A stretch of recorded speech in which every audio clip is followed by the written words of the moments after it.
Hi, my name is Chiyo Ishikawa, and today I'm going to tell you a little bit about an exhibition that I'm working on, which will open at the Seattle Art Museum next spring, called Monet at Étretat. What I'd like to do today is give you a very brief kind of introduction to the major themes of the exhibition, some of the works of art that are going to be in the show, and I'm going to do it by giving you just the basics. So we're going to start with who. And the work, the exhibition features the work of Claude Monet. It really focuses on this artist, and we see him here in a drawing by the American artist Theodore Robinson, who came to visit Giverny and stayed working there for a while. This is actually based on a photograph of Monet, dates 1890. That's a little bit later than the period that we're talking about, but basically, it's Monet at midlife and very much the working man. So that can kind of encapsulate an image of the artist for you. He was in his 40s at the time that we're going to be focusing on in this exhibition. He had a very long life and career, but we're focusing on this period of middle age in the 1880s. And at the time that we're focusing on, he had come out of a period of loss. He'd lost close family members, maybe most importantly, his wife, who died in 1879, leaving him with two small sons.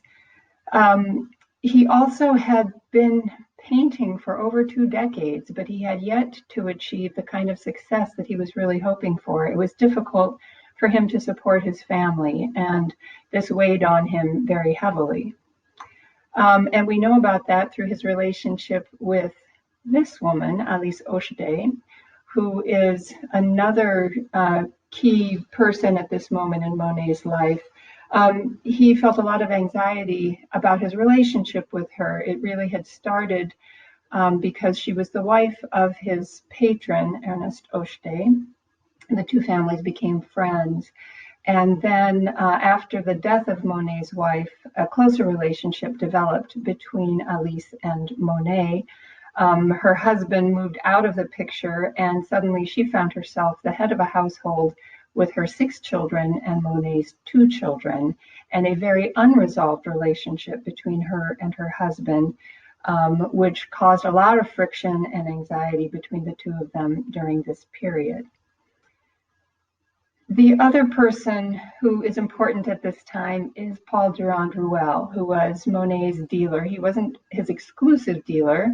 Monet was trying to press every advantage he had, but he didn't have many at this time. But Durand-Ruel is really the person who kept him afloat during this period. He was constantly advancing him money, and he also was urging him to create paintings that he could sell. In other words, he was asking Monet for beautiful finished works of art. So sometimes Monet found himself his own artistic intent at odds with the pressure that he was feeling from his dealer, who was really his lifeline to financial security. So we are talking about a period of intense personal and professional anxiety for Monet at the same time when he is really committing himself to a personal approach to painting.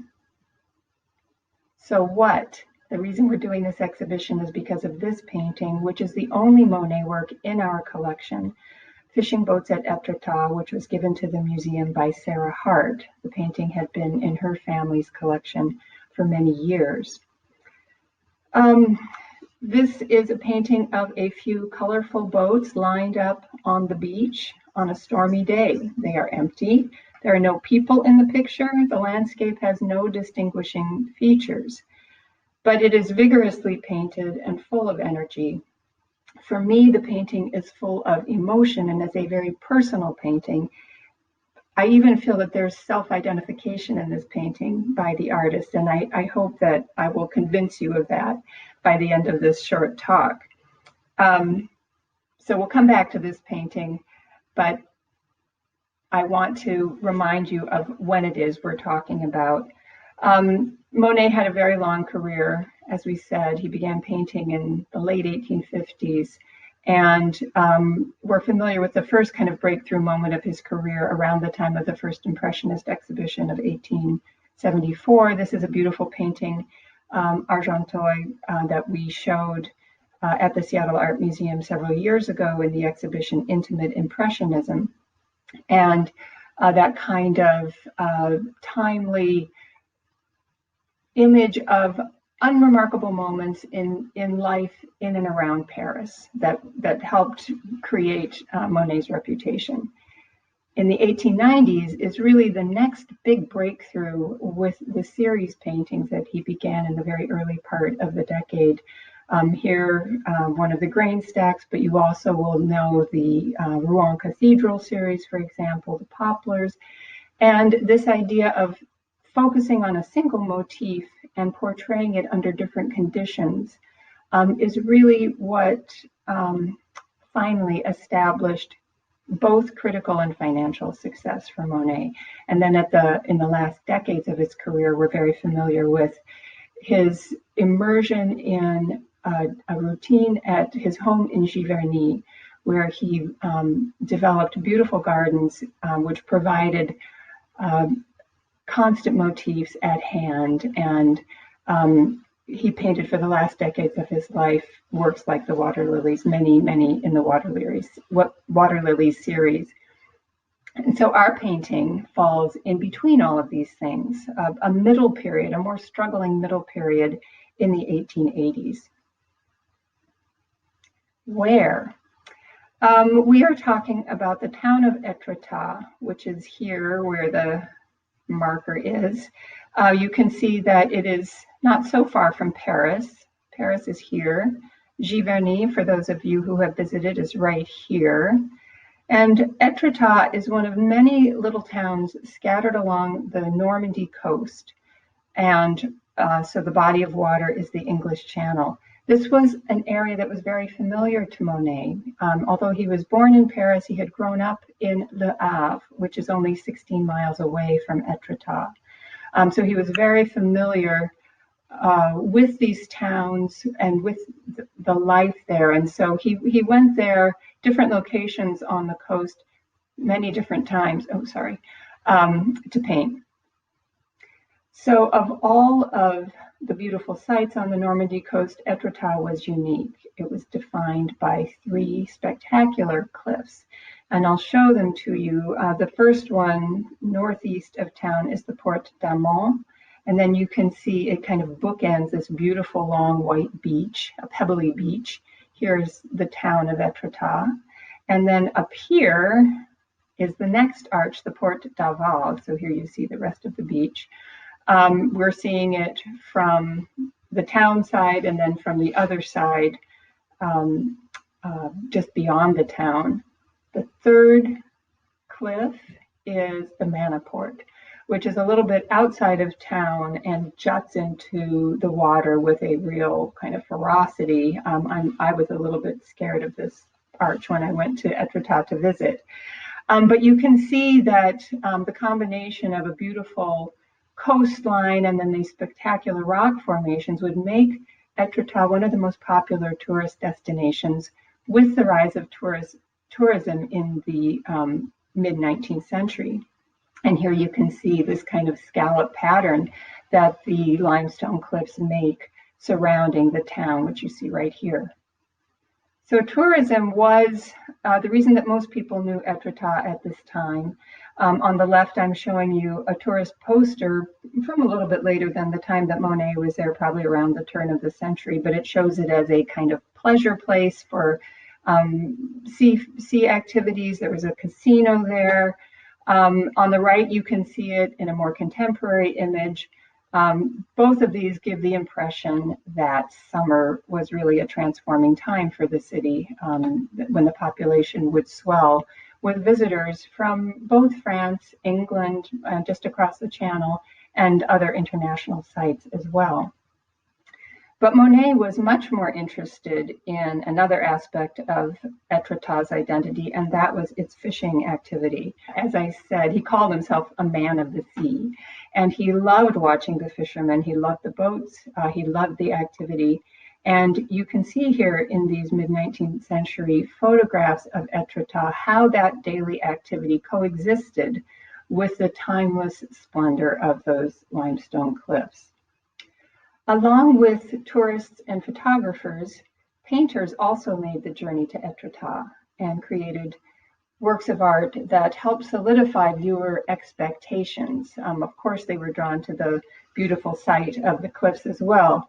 Artists like Delacroix, Daubigny, Boudin, Courbet, and Corot were among the artists who visited there before Monet painted there in the 1880s. And some of these artists will be included in the exhibition. Here I'm showing you a work by Gustave Courbet on the left and Jean-Baptiste Camille Corot on the right, and two very different approaches to the same site. Courbet is painting a kind of brooding, melancholy, romantic image of the cliffs and boats, which seem not to be so much emblems of an active economic driver to the town, but really something that has been abandoned. It's like all human life has disappeared. Whereas Corot has a much cooler approach. He's painting right in the center of town. The Porte d'Amont in the distance here is barely visible, and he's interested in this kind of displacement of scale as those fishing boats and the very sculptural winch, wooden winch that you see in the foreground are placed, or he places himself to make a very almost geometric composition. Monet had these images in mind when he decided to spend January and February 1883 in the town. And he even cited Courbet's example in a letter to Alice. He said, "It is certainly bold of me to paint the cliffs of Étretat after Courbet, who did it admirably, but I will try to do it differently." And he installed himself in this building, the Hôtel Blanquet, where many other artists would stay. You can see it's perfectly situated right at the beach with a view of the Porte d'Aval there, just beyond. We're looking at the end of the hotel. The length of the building actually is parallel to the beach. And he wrote to Alice, "Here I am in my working suite. I have my motifs outside the door of the hotel and even a superb view from my window." And this hotel would be both his refuge and his painting studio. He would commandeer several different rooms in the hotel when the bad weather drove him inside. And so one of the paintings in our exhibition, you can tell, is made from the second floor of the hotel, looking down onto the beach as these fishing boats are stranded on the shore. They can't go out because it's too rough weather. The importance of weather in the life of the city in the off-season, in the life of the town in the off-season, is animated in this pair of paintings from the Art Institute of Chicago, one of which shows that same theme of the boats that can't go out fishing because of the rough waters, but then the weather changes, the sun appears, and the sea is calm, the sails are hoisted, and the boats can go out to sea. And Monet wrote to Alice about what a beautiful spectacle that was. And he clearly loved to record the relationship between the fishing activity and the weather. Now, the Seattle painting was not painted, even though it portrays a day of rough weather, it was not painted from the hotel. It was actually painted on the Perret, which is the kind of boardwalk right above the beach. And that's what we see here. We have a much closer view looking down into the boats as the water roils just beyond the shoreline. And we don't know if this was a letter written on the day that he painted it, but it speaks to the situation that we observe here. He wrote to Alice, "Alas, today what a day. It rained in torrents. I was so happy yesterday. The sea is furious, and I tried to make my studies, but I had to flee. The wind was so strong. This is starting to happen too often." And his dependence on the weather for his activity is a leitmotif throughout both visits that he made, and one of the prices he had to pay for being there in the off season. It's also notable that he was starting works and not finishing them. Partly that was because of his dependence on the very changeable weather, but it's also his practice. He didn't necessarily intend to finish all his paintings here. He would get them started, and then he intended to bring them back to his home studio and finish them and make them presentable for exhibition. So although there is this kind of heroic image that we have of Monet standing out in all weather, completing a work of art, it was really, he wanted to get the initial impression of his chosen motif down, and then would finish it to his satisfaction later on. Well, as you can see the boats here, I want to show you what the beach looks like today, and you can see how deep the slope is of that beach. So here is the parede, the walkway, where he stood to look down on the water. And you notice that the view I took here includes the Port d'Aval, but he studiously excludes it. This could be made at almost any beach. He is not mixing his motifs here, although he will in some other works. Monet loved the boats. He talks about them a lot in his letters, but he knew he should paint the cliffs. Those were the things that were more marketable. That's what Durand-Ruel was looking for. And so he brought what he would later do in his series paintings. He was already doing this in the 1880s, that is, painting these immovable and timeless motifs at different times of day and under different conditions, so that the same site can look very different in two different paintings. This is not the same site. On the left, you have the Port d'Aval, and on the right, the Port d'Amont, one on a kind of stormy, very changeable day, and the other one at early morning, so that it's bathed in the pink light of sunrise. He called the cliffs these stupid motifs in a letter to Alice, and you know that he was a little bit frustrated with the idea of painting something that already was a visual cliche. But despite himself, he really became enamored of the possibilities, the visual possibilities with these sites, and he created some incredible paintings there, including this one on the left. And I'm showing it to you with a photograph that was made in 2016 on the right by a German photographer who made a project of going to sites where Monet had painted and positioning himself in exactly the same point of view where Monet painted, thereby really testing that idea of fidelity to the motif. We all know that quote by Cézanne, Monet was only an eye, but what an eye. And there certainly was a desire to be faithful to what he saw. So that is something that will be addressed in our show with the inclusion of some of these photographs. And when he would go at different times of day, another thing that he had to take into account was the state of the tide. He had to keep a track of tide tables. The one on the left almost looks like he was in a boat when he painted it. And on the right, you can see that the tide is out. And this was something that also contributes to the singular expression of individual works of art. We see that very clearly in his images, in these two images of the Manaport, that big rock formation south of town. The painting on the right was made, you can see, from up at the top of the ridge, the cliff level, looking down, and that kind of tames it a little bit.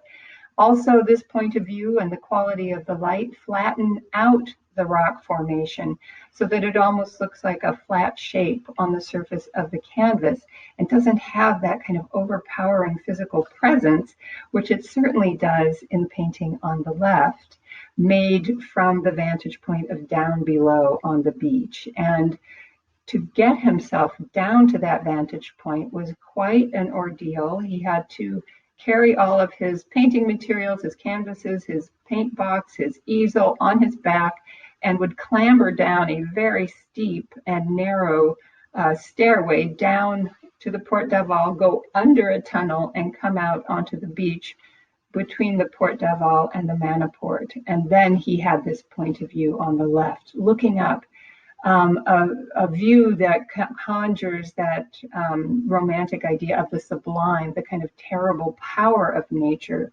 that we feel even in a work that is so cursorily painted. It's a sketchy painting done very quickly. You can see in the lower right corner, it's not even fully finished, and yet it has that kind of physical power that is very palpable. Monet himself associated this site with the force of nature because he nearly lost his life here. He wrote to Alice, very shaken, that he had been painting away, very absorbed in his painting, and suddenly he kind of lost track of, I don't know, time maybe, and was surprised by an enormous wave which hurled him against the cliff wall and then tumbled him back into the sea along with all of his materials, his the paintings themselves. Everything was lost. Fortunately, he was not lost, and he had to quickly have new materials sent so that he could continue his work. But that kind of putting your physical body on the line was something that was part of his activity. Throughout all of this amazing work, we have insights into Monet's frame of mind and the tension between personal and professional pressures, because we have surviving letters from him to Alice and to Durand-Ruel. To her, he was constantly reassuring her that he hadn't forgotten her, he was devoted to her, he would rather be home with her, but he had to be here working. He assured her that he was working hard, he would share all of his daily trials, which mostly revolve around terrible weather. And to his dealer, he mostly is writing to ask for money. Please send me 300 francs. Please send 200 francs to Alice so she can buy groceries this week. I mean, they really were in a dire financial straits at this time. But he also is sharing with Durand-Ruel his frustration that because of the weather, he's not able to produce as much work as he would like to. He's really desperate to produce work for an exhibition so that he can sell some of this work. Well, the last question is why? Why do we want to do a show about this moment in Monet's long and storied career? Well, first of all, for us, we're very interested in the opportunity to learn more about this important work in our collection and to give our viewers some sense of a context for this work, which isn't as immediately recognizable as a painting of a grain stack or the water lilies, for example. It's a more unfamiliar motif. Maybe you, like me, will come to consider this a very personal work for Monet. I really see it as a self-portrait of frustration and impotence. He identifies with the boats that can't go out. They want to go out, but they can't go out. And likewise, he is constrained by forces beyond his control. It's also interesting for us, I think, to reconsider a lesser-known period in Monet's career. Sometimes these moments of struggle before you get over that hump or before you understand what will make you successful are the most interesting. It's where the most interesting efforts take place.